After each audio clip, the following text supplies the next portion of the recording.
ದ್ವಿತೀಯ P U C ವಿದ್ಯಾರ್ಥಿಗಳ ಎಲ್ಲರಿಗೂ ಕೂಡ ಮತ್ತೊಮ್ಮೆ ನಮ್ಮ ಯೂಟ್ಯೂಬ್ ಚಾನಲ್ಗೆ ಸ್ವಾಗತವನ್ನು ಕೋರುತ್ತಿದ್ದೇನೆ. ನಾನು ನಿಮ್ಮ Islam sir. Welcome back to my another informative video. ನೋಡಿ ವಿದ್ಯಾರ್ಥಿಗಳೇ, ಅಕೌಂಟೆನ್ಸಿ ಎಕ್ಸಾಮ್ ಇದೆ ನಾಳೆ. ಅದಕ್ಕೆ ಇಷ್ಟು ಆನ್ಸರ್ ಬರೆದ್ರೆ 5 ಮಾರ್ಕ್ಸ್ ಸಿಗತ್ತೆ. ಅಂದರೆ ಇದು MCQs ಭಾಗ ಆಗಿರುತ್ತೆ. ಈಗ ನಿಮ್ಮ ಮಾಡೆಲ್ ಕ್ವಶನ್ ಪೇಪರ್ 1 ಇದೆ ಅಲ್ವಾ, ಅದರಲ್ಲಿ ಮೊದಲನೇ ಆನ್ಸರು 3:1. ಯಾಕೆ ಅನ್ನೋದನ್ನು ಕಲಿಬೇಕು. ಅಲ್ಲಿಗೆ ಪ್ರಶ್ನೆ ಕೊಟ್ಟಿದ್ದರು, P&Q ಆರ್ ಪಾರ್ಟ್ನರ್ಸ್ ಅಂತ, sharing profits in the ratio of 3:1 ಅಂತ. R is admitted into partnership for 1/5 share. The sacrificing ratio of P&Q will be dash. ಅಂದರೆ ಅಲ್ಲೇನು ಚೇಂಜ್ ಆಗಲ್ಲ, ಎಷ್ಟಿರುತ್ತೋ ಅಷ್ಟೇ ಇರುತ್ತೆ. ಅದೇ ಆನ್ಸರು, ಆಪ್ಷನ್ ಬಿ. ಈಗ ಕ್ವಶನ್ ನಂಬರ್ 2 ಇತ್ತು, on dissolution of the firm partners capital accounts are closed through dash ಅಂತ. ಅದಕ್ಕೆ ಕ್ಯಾಶ್ ಆರ್ ಬ್ಯಾಂಕ್ ಅಕೌಂಟ್ ಅನ್ನುವಂಥದ್ದು ರೈಟ್ ಆನ್ಸರ್ ಆಗಿರುತ್ತದೆ. ಕ್ವಶನ್ ನಂಬರ್ 3 ಇತ್ತಲ್ವಾ, ಅದಕ್ಕೆ ಸರಿಯಾದ ಉತ್ತರ the profit on ratio of forfeit ಏನಿದು shares is a transfer to dash ಅಂತ. ಅದಕ್ಕೆ ಸರಿಯಾದ ಉತ್ತರ ಬಂದು ಕ್ಯಾಪಿಟಲ್ ರಿಸರ್ವ್ಸ್ ಅಕೌಂಟ್ ಅನ್ನುವಂಥದ್ದು ರೈಟ್ ಆನ್ಸರ್. 4ನೆಯ ಪ್ರಶ್ನೆ, which of the following is shown under the fixed asset ಅಂತ ಐತೆ ಹೆಡ್ ಭಾಗದಲ್ಲಿ. ಅದನ್ನು ನಾವು ಗುಡ್ ವಿಲ್ ಅಂತ ಕರಿತೀವಿ, ಎಲ್ಲರಿಗೂ ಕೂಡ ಗೊತ್ತು. 5ನೆಯ ಪ್ರಶ್ನೆ ಏನಿತ್ತು ನಿಮ್ಮದು ಅಂದರೆ ಏನಂತೀರ, ಪ್ರೈಮರಿಲಿ ಮೆಜರ್ ರಿಸ್ಕ್ ಯಾವುದು ಅಂತ, ರೇಷಿಯೋಸ್ ಆಯಿತಾ, ದಿ ಫಾಲೋಯಿಂಗ್ ಗ್ರೂಪ್ಸಲ್ಲಿ ಯಾವುದು ಅಂತ, ಲಿಕ್ವಿಡಿಟಿ, ಡೆಬಿಟ್ ಆ್ಯಂಡ್ ಪ್ರಾಫಿಟಬಲ್ ಅಂತ. ಅಷ್ಟು ಬರೆದ್ರೆ 5 ಮಾರ್ಕ್ಸ್ ರೀ. ಅದಾದಮೇಲೆ ಬರೀ ಇಷ್ಟು ಬರೆದ್ರೆ ಮತ್ತೆ 5 ಮಾರ್ಕ್ಸ್. ಇದು ಫಿಲ್ ಇನ್ ದ ಬ್ಲ್ಯಾಂಕ್ಸು. ನೋಡಿ 5 ಲೈನು, ಅದು ಒನ್ ವರ್ಡ್ ಆನ್ಸರನ್ನು ಬರೆದಿದ್ದೀರಾ. ವರ್ಡ್ ಅಂದರೆ ಆಯಿತಾ, ಲೆಟರ್ಸ್ ಸೇರಿ ಆಗುವಂಥದ್ದನ್ನು ವರ್ಡ್ ಅಂತೀವಿ. ಈಗ ನೋಡಿ 6ನೇ ಪ್ರಶ್ನೆ ಏನಿತ್ತು ಅಂದರೆ ನಿಮ್ಮದು, the partnership deed should be properly drafted and prepared as per the provision of the dash ಅಂತ ಇದೆ. ಅದಕ್ಕೆ ಸ್ಟ್ಯಾಂಪ್ ಅಂತ ಕರಿತೀವಿ. Question number 7, new profit sharing ಅಂತ ಇದೆ. ಏನಕ್ಕಿದು, for the adjustment of continuing ಪಾರ್ಟ್ನರ್ಸಿಗೆ ಆಯಿತಾ. ರಿಯಲೈಸೇಷನ್ ಅಂತ 8ನೆಯ ಪ್ರಶ್ನೆಗೆ ಉತ್ತರ. ಯಾಕೆ ಅಂತ ಹೇಳಿದರೆ ಏನಂತೀರ, ಕ್ವಶನಲ್ಲೇ ಇದೆ, when realisation expenses are paid by the firms on dissolution such expenses are debited to dash account ಅಂತ ಇದೆ. ರಿಯಲೈಸೇಷನ್ ಅಂತಲೇ ಸರಿಯಾದ ಉತ್ತರ. 9ನೆಯ ಪ್ರಶ್ನೆ ನಿಮಗೆ, company is an dash person ಅಂತ ಇದೆ, ಆರ್ಟಿಫಿಷಿಯಲ್ಲು. 10ನೇದು, liquidity ratios are calculated to measure the dash ಅಂತ ಇದೆ. ಇದಕ್ಕೆ ಶಾರ್ಟ್ ಟರ್ಮ್ ಅನ್ನುವಂಥದ್ದು ರೈಟ್ ಆನ್ಸರ್. ಮ್ಯಾಚ್ ದ ಫಾಲೋಯಿಂಗನ್ನು ನೋಡ್ತಾ ಹೋಗೋಣ. ಈಗ ಭಾಳ ಈಸಿತು. ವ್ಯಾಲ್ಯೂಷನ್ ಆಫ್ ಗುಡ್ ವಿಲ್ ಅಂತ, ಆವ್ರೇಜ್ ಪ್ರಾಫಿಟ್ ಮೆಥಡ್ ಅಂತ ಕರಿತೀವಿ. ಎಕ್ಸಿಕ್ಯೂಟರ್ಸ್ ಅಕೌಂಟ್, ಅದನ್ನು ಡೆಟ್ ಆಫ್ ಎ ಪಾರ್ಟ್ನರ್ ಅಂತ. ಡಿಬೆಂಚರ್ಸ್ ಅಕೌಂಟ್ ಆಫ್ ಪ್ರಾಫಿಟ್ ಅಂತ ನೋಡ್ರೋ, ಅಕ್ನಾಲೇಜ್ಮೆಂಟ್ ಆಫ್ ಡೆಟ್ ಅಂತ. 100% ಮೊದಲು 3 ಮಾಡೆಲ್ ಕ್ವಶನ್ ಪೇಪರ್ಸ್ಗಳನ್ನು ಓದ್ಕೊಳ್ಳಿ. ಈಗ ನಿಮಗೆ ಅದು ಬೇಜಾರು ಅನಿಸ್ಬೋದು, ಏನಾಗಿರೋ ಅಂತ. ಎಕ್ಸಾಮ್ ಆದಮೇಲೆ ಗೊತ್ತಾಗತ್ತೆ, ಎಸ್ ಹೀ ವಾಸ್ ರೈಟ್ ಅಂತ, ನಾನು ಸರಿಯಾಗಿದ್ದೆ ಅಂತ. ನೋಡಿ, ಸರಿ ಹೇಳ್ತಾ ಇದ್ದೆ ಅಂತ ಆಮೇಲೆ ಅದನ್ನು ಒಪ್ಪಿಕೊಳ್ಳೋಕ್ಕಿಂತ ಮುಂಚೆ ಒಪ್ಕೊಳ್ರಿ.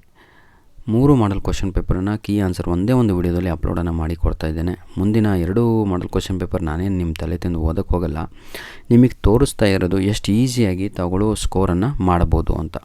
ಈಗ ನಿಮಗೆ ಮ್ಯಾಚ್ ದ ಫಾಲೋಯಿಂಗ್ ಎಲ್ಲ ಮಾಡ್ತೀರಾ ನೀವು.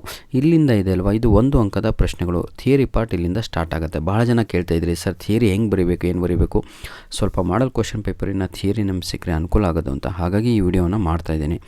ನಿಮಗೆ ಕ್ವಶನ್ ನಂಬರ್ 12 ಮಾಡೆಲ್ ಕ್ವಶನ್ ಪೇಪರಲ್ಲಿ state any one feature of partnership ಅಂತ ಇತ್ತು. 2 ಆರ್ ಮೋರ್ ಪರ್ಸನ್ ಅನ್ನುವಂಥದ್ದು ಸರಿಯಾದ ಉತ್ತರ. ಕ್ವಶನ್ ನಂಬರ್ 13ಕ್ಕೆ, ಹಲೋ ಕೇಳಿಸ್ತಾ ಇದೆ ಅಲ್ವಾ, ಬನ್ನಿ ವಿದ್ಯಾರ್ಥಿಗಳೇ, ಇದರಲ್ಲಿ ಯಾವುದು ಒಂದು ಬರೆದ್ರೂ ನಿಮಗೆ ಮಾರ್ಕ್ಸ್ ಸಿಗೋದು ಎಕ್ಸಾಮಲ್ಲಿ. ಯಾವುದು 2 ಆರ್ ಮೋರ್ ಪರ್ಸನ್ಸ್ ಆಗಿರ್ಬೋದು, ಅಗ್ರಿಮೆಂಟ್ ಆಗಿರ್ಬೋದು, ಬಿಸ್ನೆಸ್ ಆಗಿರ್ಬೋದು, mutual agency, sharing of profit, liability of partners, ಯಾವುದಾದ್ರೂ ಒಂದು ಬರೀರಿ, ಎಕ್ಸಾಮಲ್ಲಿ ಮಾರ್ಕ್ಸ್ ಸಿಗುತ್ತೆ ಆಯಿತಾ. ಎಕ್ಸ್ಪ್ಯಾಂಡ್ DRFL ಅಂತ ಇದೆ, ಡಿಬೆಂಚರ್ ರಿಡಿಂಪ್ಷನ್ ಫಂಡ್ ಇನ್ವೆಸ್ಟ್ಮೆಂಟ್ ಅನ್ನುವಂಥದ್ದು right answer. Give an example for non current asset ಅಂತ ಇದೆ. ಆ್ಯನ್ ಎಕ್ಸಾಂಪಲ್ ಅಂದರೆ ಒಂದೇ ಎಕ್ಸಾಂಪಲನ್ನು ಕೊಡಿ ಅಂತ. ಹಾಗಿದ್ರೆ ಕ್ವಶನ್ ನಂಬರ್ 14ಕ್ಕೆ ಗುಡ್ ವಿಲ್ ಬರೀರಿ, ಅಥವಾ ಪ್ಲ್ಯಾಂಟ್ ಆ್ಯಂಡ್ ಮೆಷಿನರಿ ಬರೀರಿ, ಅಥವಾ ಲ್ಯಾಂಡ್ ಆ್ಯಂಡ್ ಬಿಲ್ಡಿಂಗ್ ಬರೀರಿ, ಏನಾದರೂ ತಾವುಗಳು ಬರಿಬೋದು ಆಯಿತಾ. ಕ್ವಶನ್ ನಂಬರ್ 15, ಫೈನಾನ್ಸ್ ಮ್ಯಾನೇಜರ್ ಯಾವುದು, state any one user of financial statement analysis ಅಂತ ಇದೆ. ಯಾವುದಾದ್ರೂ ಒಂದು ಯೂಸರನ್ನು ಬರೀರಿ ಅಂತ. Top management, trader, payables, lenders, investors, labour unions, ಯಾವುದು ಬರೆದ್ರೂ ಅದಕ್ಕೆ ನಿಮಗೆ ಮಾರ್ಕ್ಸ್ ಸಿಗುತ್ತೆ. ಯಾವುದಾದ್ರೂ ಒಂದು ಬರೆದ್ರೆ ಸಾಕು. ನೋಡಿ, ಈಗ ಇನ್ನೊಂದು ಪ್ರಶ್ನೆ ಇದ್ದು question number 16, dividend paid is on investing activity ಅಂತ ಇದೆ. ಅದು ತಪ್ಪು. ಈಗ ನಾವು ಪಾರ್ಟ್ ಬಿನಲ್ಲಿದ್ದೀವಿ. ಪಾರ್ಟ್ ಬಿನಲ್ಲೂ ಕೂಡ ಬಹಳ ವಿದ್ಯಾರ್ಥಿಗಳಿಗೆ ಆನ್ಸರ್ ಇನ್ನು ಹುಡುಕೋದ್ರಲ್ಲಿಯೇ ಜೀವನ ಕಳೆದುಬಿಟ್ರಿ ನೀವು. ನಿಮ್ಮ ಕಾಲೇಜಲ್ಲಿ ಕೀ ಆನ್ಸರನ್ನು ಕೊಟ್ಟಿದ್ದಾರೆ ಅಂದ್ಕೊಂಡಿದ್ದೀನಿ, ಅಥವಾ ನೀವೆಲ್ಲ ಆ ಕೀ ಆನ್ಸರ್ಸ್ಗಳನ್ನು ನಿಮ್ಮ ಮಾಡಲ್ ಕ್ವಶನ್ ಪೇಪರಿಂದ ಪ್ರಿಪೇರ್ ಮಾಡ್ಕೊಂಡಿದ್ದೀರಾ ಅಂದ್ಕೊಂಡಿದ್ದೀನಿ. ಮಾಡ್ಕೊಂಡಿಲ್ಲ ಅಂದರೆ you are not prepared for annual exam ಅಂತ. ನೋಡಿ, ಪಾರ್ಟ್ ಬಿಯಲ್ಲಿ ನಾವು ನೋಡೋದಾದರೆ ವಿದ್ಯಾರ್ಥಿಗಳೇ, ಬೇಸಿಸ್ ಆಫ್ ಏನು difference between fixed capital and fluctuating ಕ್ಯಾಪಿಟಲ್ನ ಎರಡೂ ಕೂಡ ಡಿಫ್ರೆನ್ಸನ್ನು ಕೇಳಿದರು. ಈಗ ಡಿಫ್ರೆನ್ಸನ್ನು ನೋಡೋದಾದರೆ ನಾವು ಆನ್ ದ ಬೇಸಿಸ್ ಆಫ್ ಆಯಿತಾ, ಆನ್ ದಿ ಬೇಸಿಸ್ ಆಫ್ ಏನಂತೀರ ತಾವುಗಳು, ಆನ್ ದಿ ಬೇಸಿಸ್ ಆಫ್ ಡಿಸ್ಟಿಂಕ್ಷನಲ್ಲಿ ಆಯಿತಾ, ಫಿಕ್ಸ್ಡ್ ಕ್ಯಾಪಿಟಲ್ ಈ ಕಡೆ ಫ್ಲಕ್ಚುಯೇಟಿಂಗ್ ಕ್ಯಾಪಿಟಲು ಎರಡೂ ಕೂಡ ಡಿಫ್ರೆನ್ಸನ್ನು ತಾವುಗಳು ನೋಡ್ಕೋಬೋದು. Question number 18, give the general entry to close the revaluation account when there is a loss at the time of retirement a partner ಅಂತ ಇದೆ. ಈ ರೀತಿಯಾಗಿ ತಾವುಗಳು ಡ್ರಾಫ್ಟನ್ನು ಹಾಕಬೇಕಾಗತ್ತೆ. ಬಾಕ್ಸನ್ನು ಹಾಕಿಬಿಟ್ಟು ಒಂದು ಕಡೆ ಪಾರ್ಟ್ನರ್ಸ್, ಒಂದು ಕಡೆ LF, ಡೆಟ್, ಕ್ರೆಡಿಟ್ ಅಂತ ಎರಡೂ ಕೂಡ ಬರೆದುಬಿಟ್ಟು ತಾವುಗಳು ಇಲ್ಲಿ ಬರೆಯಬಹುದು. ಕ್ವಶನ್ ನಂಬರ್ 19 ಏನಿದೆ ಅಂದರೆ ನಿಮಗೆ ಇವೆಲ್ಲವೂ ಕೂಡ ನಿಮಗೆ 2 ಮಾರ್ಕ್ಸ್ ಕ್ವಶನ್ಸು, ಯಾವುದಾದ್ರೂ 3 ಬರೀರಿ ಅಂತ ಇರುತ್ತೆ ರೀ. 2 ಎಕ್ಸ್ಟ್ರಾ ಕೊಟ್ಟಿದ್ದಾರೆ. ಕ್ವಶನ್ ನಂಬರ್ 18 ನೋಡಿ ತೆಗೆದು ಆಯಿತಾ. 19 ನೋಡಿ, name any 2 categories of share capital ಅಂತ ಇದೆ. ಯಾವುದಾದ್ರೂ 2 ಬರೆದ್ರೆ ಸಾಕು. ಇಲ್ಲಿ 7 ನಿಮಗೆ ನಾನು ತೋರಿಸ್ತಾ ಇದ್ದೀನಿ. ನಾಳೆ ಎಕ್ಸಾಮಿಗೆ ಇದೇ ಕ್ವಶನ್ ನಿಮಗೆ 3 ಮಾರ್ಕ್ಸಲ್ಲಿ ಬರ್ಬೋದು. ಉದ್ದೇಶ ಏನು ಅಂದರೆ ಫುಲ್ ರೆಡಿ ಇರಬೇಕು. ಕ್ವಶನ್ ನಂಬರ್ 19 ನೋಡಿ, name any 2 category of share capital. ಏನಾದರೂ ಬರೀರಿ, paid up capital, uncalled capital, reserve capital, subsidy capital, issued capital, ಏನಾದರೂ ಬರೀರಿ, ಇಷ್ಟರಲ್ಲಿ ಮಾರ್ಕ್ಸ್ ಸಿಗುತ್ತೆ. ಕ್ವಶನ್ ನಂಬರ್ 20 ಕೂಡ ಅಷ್ಟೇ. Right any 2 objectives of financial statements. ಹೌದಲ್ವಾ, ಯಾವುದಾದ್ರೂ 2 ಆಬ್ಜೆಕ್ಟಿವ್ಸನ್ನು ಬರೀರಿ ಅಂತ ಇದೆ. ಇಲ್ಲಿ 6 ಆಬ್ಜೆಕ್ಟಿವ್ಸ್ಗಳನ್ನು ಕೊಟ್ಟಿದ್ದೀವಿ. ಯಾವುದಾದ್ರೂ 2 ಬರೀರಿ ಸಾಕು, ನಿಮಗೆ ಮಾರ್ಕ್ಸ್ ಸಿಗುತ್ತೆ ಎಕ್ಸಾಮಲ್ಲಿ. ಕ್ಲಿಯರ್ ಮೀಡಿಯರ್. ಹಾಗೂ ಕ್ವಶನ್ ನಂಬರ್ 21 ಕೂಡ ಅಷ್ಟೇ. What is cash flow statement ಅಂತ ಇದೆ. ಹೌದಲ್ವಾ, ಅದನ್ನು ಕೂಡ ತಾವುಗಳು ಬರೀತೀರಾ.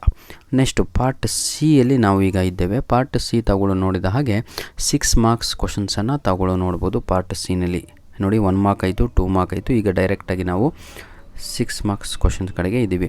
ಭವ್ಯ and Kavana are partners in a firm ಅಂತ ಇದೆ. Sharing profit and the losses in the ratio of 2:1. Kavana withdrew the following the amounts during the year 2024 which are given as under ಅಂತ ಇದೆ. ಇದನ್ನೆಲ್ಲ ವಿಡ್ರಾ ಮಾಡಿರುವಂಥದ್ದು ತಾರೀಕು. ಹಾಗಿದ್ರೆ calculate the interest on the ಕವೆಸ್ಟ್ drawing at 10% for the year ending ಅಂತ ಎಲ್ಲ ಕೊಟ್ಟಿದ್ದಾರೆ. ಏನೂ ಇಲ್ಲ ಕಣ್ರಿ. ಮೊದಲು ಸೀರಿಯಲ್ ನಂಬರ್ ಬರ್ಕೊಳ್ಳಿ, ABCD. ಯಾಕೆ ಸರ್ ABCD ಬರ್ಕೋಬೇಕು? 4 ಸಲ ವಿಡ್ರಾ ಮಾಡಿದರೆ ABCD ಅಂತ ಬರೀರಿ. ಎಷ್ಟೆಷ್ಟು ದುಡ್ಡು? ಬನ್ನಿ, 2,000, 3,000, 1,000, 5,000, 1,500 ಕ್ಲೀನಾಗಿ ಬರ್ಕೊಳ್ಳಿ. ನಂತರ ಡೇಟ್ ಕೊಟ್ಟಿದ್ದಾರೆ, ಡೇಟ್ ಬರೀರಿ. ಏನೂ ಇಲ್ಲ ಕಣ್ರಿ. ಟೈಮ್ ಪೀರಿಯಡ್ ಅಂತ ಇದೆ. ಟೈಮ್ ಪೀರಿಯಡ್ ಏನು ಅದನ್ನು ಬರೀರಿ. 10/6/4/3. ಹೆಂಗೆ ಸರ್ ನಿಮ್ಗೆ ಗೊತ್ತಾಯಿತು? ಅಯ್ಯೋ ದೇವ್ರೆ, ಅವರೇ ಕೊಟ್ಟಿದ್ದಾರಲ್ವ. ಇಯರ್ ಎಂಡ್ ಏನು? 31/3/2025. ಇಲ್ಲಿ ಒಂದು ಇದೆ ತಾರೀಕು ಕೂಡ, 1/6/2004, 13/9/2004. 6ರಿಂದ ನೀವು ತಿಂಗಳು ಎಷ್ಟಾಯಿತು ಅಂತ ನೋಡ್ಕೊತ ಅದನ್ನು ಟೈಮ್ ಪೀರಿಯಡನ್ನು ಬರ್ಕೊತ ಬನ್ನಿ.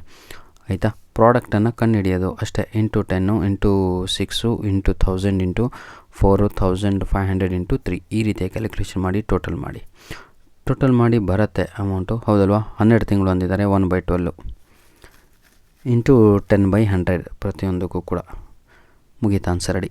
ಮತ್ತು ನಾನು ಹೇಳುವಂಥದ್ದು ವಾಟ್ಸ್ ಐಡಿ ಮಾಡಿರ್ತೀರ. ಕ್ವಶನ್ ನಂಬರ್ 23 ಕೂಡ ಈ ರೀತಿಯಾಗಿ ತಾವುಗಳು ಬರೀಬೇಕಾಗತ್ತೆ. ಕ್ವಶನನ್ನು ಓದ್ಕೊಳ್ಳಿ. ಕ್ವಶನ್ ಪೇಪರ್ ಇದೆ ಅಂದ್ಕೊಂಡಿದ್ದೀನಿ ಮುಂದೆ ನಮ್ಮ. ಆಯಿತಾ? ಬನ್ನಿ, ಈಗ ನಾವು ಕ್ವಶನ್ ನಂಬರ್ 24 ನೋಡ್ತಾ ಹೋಗೋಣ. ಇದು ಕೂಡ ಅಷ್ಟೇ ದೊಡ್ಡದಾದ ಪ್ರಶ್ನೆ ಕಾಣ್ತಾ ಇದೆ. ಯಾಕಂದರೆ 6 ಮಾರ್ಕ್ಸ್ ಕೊಡುವಂಥದ್ದು. ಈ ರೀತಿಯಾಗಿ ಒಂದು ಚಿತ್ರ ಹಾಕಬೇಕು.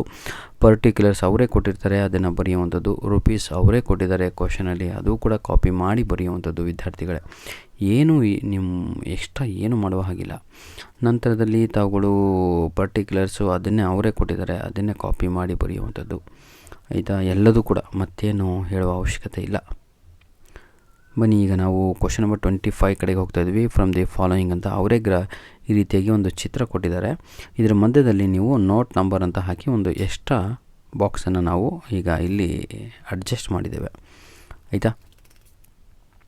ಭಾಳ ಈಸಿಯಾಗಿರುತ್ತೆ. ಇದನ್ನೆಲ್ಲ ಕರೆಕ್ಟಾಗಿ ತಿಳ್ಕೊಂಡವರು ಈಸಿಯಾಗಿ ಎಕ್ಸಾಮಲ್ಲಿ ಮಾಡಿಬಿಡ್ತೀರ ಕಣ್ರು. ಬನ್ನಿ, ಈಗ ನಾವು ಕ್ವಶನ್ ನಂಬರ್ 26ಅಲ್ಲಿದ್ದೀವಿ. ಈ ಒಂದು ಬಾಕ್ಸನ್ನು ಕೊಟ್ಬಿಟ್ಟು from the following information calculate ಅಂತ ಎಲ್ಲ ಕೊಟ್ಬಿಟ್ಟಿದ್ದಾರೆ. ಆಯಿತಾ? ಹೀಗೆ ನಾನು ಎಕ್ಸ್ಪ್ಲನೇಷನ್ ಮಾಡ್ತಾ ಹೋದರೆ ವಿದ್ಯಾರ್ಥಿಗಳೇ, ಇದು ಅಷ್ಟು ಈಸಿ ಅಲ್ಲ. ಎಕ್ಸ್ಪ್ಲನೇಷನ್ ಮಾಡೋದು ಭಾಳ ಈಸಿ, ಆದರೆ ಕೂತ್ಕೊಂಡು ಲೆಕ್ಕ ಮಾಡೋದು ಇದಲ್ವ ಕಷ್ಟ. ಯಾಕಂದರೆ ಒಂದು ಕಡೆ ತಪ್ಪಾಯಿತು ಅಂದರೆ ಅಷ್ಟು ಪ್ರಾಬ್ಲಮ್ಮು ರಾಂಗಾಗಿ ಹೋಗುತ್ತೆ. ಹಾಗಾಗಿ ದಯವಿಟ್ಟು ಕರೆಕ್ಟಾಗಿ ಕೂತ್ಕೊಂಡು ವರ್ಕ್ ಮಾಡಿ, ಪ್ರಾಕ್ಟೀಸ್ ಮಾಡಿ ಅಂತ ಹೇಳ್ತಾ ವಿಡಿಯೋನ ಇಲ್ಲಿಗೆ ಮುಗಿಸ್ತಾ ಇದ್ದೇವೆ. ಈ ವಿಡಿಯೋದ ಡಿಸ್ಕ್ರಿಪ್ಷನ್ ಬಾಕ್ಸಿನ ಕೆಳಗಡೆ ಮೊದಲು ತಾವುಗಳು ಯಾರ ಹತ್ರ ಮಾಡಲ್ ಕ್ವಶನ್ ಪೇಪರ್ ಇಲ್ವೋ ಅಂಥ ವಿದ್ಯಾರ್ಥಿಗಳು ನಿಮ್ಮ 3 ಮಾಡಲ್ ಕ್ವಶನ್ ಪೇಪರ್ ಜೊತೆಗೆ ಬ್ಲೂ ಪ್ರಿಂಟ್ ಕೂಡ ಡೌನ್ಲೋಡನ್ನು ಮಾಡಿಕೊಳ್ಳಿ. ಇನ್ನೊಂದು ಮುಖ್ಯವಾದ ವಿಷಯ, ಈ ಒಂದು ವಿಡಿಯೋದಲ್ಲಿ ನಿಮ್ಮ ಮಾಡಲ್ 1 ಕ್ವಶನ್ ಪೇಪರ್, ಮಾಡಲ್ 2 ಕ್ವಶನ್ ಪೇಪರ್ ಹಾಗೂ ಮಾಡಲ್ 3 ಕ್ವಶನ್ ಪೇಪರ್ ಸಂಪೂರ್ಣವಾಗಿ ತಾವುಗಳು ಏನು ಮಾಡ್ಬೋದು ಅಂದರೆ ಸಂಪೂರ್ಣವಾಗಿ ವಿಡಿಯೋಸ್ಗಳನ್ನು ನೋಡಿಕೊಳ್ಳಬಹುದಾಗಿದೆ. ಯಾವುದು 3 ಮಾಡಲ್ ಕ್ವಶನ್ ಪೇಪರನ್ನು. ಹಾಗಾಗಿ ವಿದ್ಯಾರ್ಥಿಗಳೇ ದಯವಿಟ್ಟು ಸಮಯವನ್ನು ವೇಸ್ಟ್ ಮಾಡಬೇಡಿ. ದಯವಿಟ್ಟು ಇವತ್ತು ಕೂತ್ಕೊಂಡು ಅಟ್ಲೀಸ್ಟ್ ಒಮ್ಮೆ ಆದರೂ ಸಂಪೂರ್ಣವಾಗಿ 3 ಮಾಡಲ್ ಕ್ವಶನ್ ಪೇಪರನ್ನು ಸಾಲ್ವ್ ಮಾಡಿ. That is enough for your revision purpose. I have already pasted ನೆನ್ನೆ ಒಂದು face to face video upload ಮಾಡಿದಾಗ ಆ ವಿಡಿಯೋದ ಡಿಸ್ಕ್ರಿಪ್ಷನ್ ಬಾಕ್ಸಿನ ಕೆಳಗಡೆ ನಿಮ್ಮ ಪ್ರಿಪೇಟರಿ ಎಕ್ಸಾಮಿನ ಕೆಲವೊಂದು ಇಂಪಾರ್ಟೆಂಟ್ ಕ್ವಶನ್ ಪೇಪರ್ಸ್ಗಳನ್ನು ಅಪ್ಲೋಡನ್ನು ಮಾಡಿ ಕೊಟ್ಟಿದ್ದೇನೆ. ಇಲ್ಲಿ ಮತ್ತೆ ನಾನು ಇಷ್ಟೇ ಹೇಳಲಿಕ್ಕೆ ಪ್ರಯತ್ನ ಪಡುವಂಥದ್ದು, ನಿಮ್ಮ ಎಲ್ಲ ಕೀ ಆನ್ಸರ್ಗಳು ಇಲ್ಲಿ ಡಿಸ್ಪ್ಲೇ ಆಗ್ತಾಯಿವೆ. ಇದು ಮಾಡಲ್ ಕ್ವಶನ್ ಪೇಪರ್ 2 ಇಲ್ಲಿಂದ ಸ್ಟಾರ್ಟ್ ಆಗುತ್ತೆ ನೋಡಿ. ಇಷ್ಟು ಬರೆದ್ರೆ ಇಷ್ಟು ಬರೆದ್ರೆ ಅಂದರೆ MCQಸು, fill in the blanks, match the following, 1 mark questions, 20 marks ಇಲ್ಲೇ ಆಯಿತು ಕಣ್ರಿ. ಆಯಿತಾ. ಪಾರ್ಟ್ ಬಿ ನೋಡಿ, ಯಾವುದಾದ್ರೂ 2 ಅಂಕದ ಪ್ರಶ್ನೆಗಳು. ಹಾಗಾಗಿ ಹೇಳುವಂಥದ್ದು ಬಹಳ ಈಸಿ ಇರುತ್ತೆ, ಮಾಡಿ. ಆಯಿತಾ. ಧನ್ಯವಾದಗಳು ವಿದ್ಯಾರ್ಥಿಗಳೇ. God bless you all.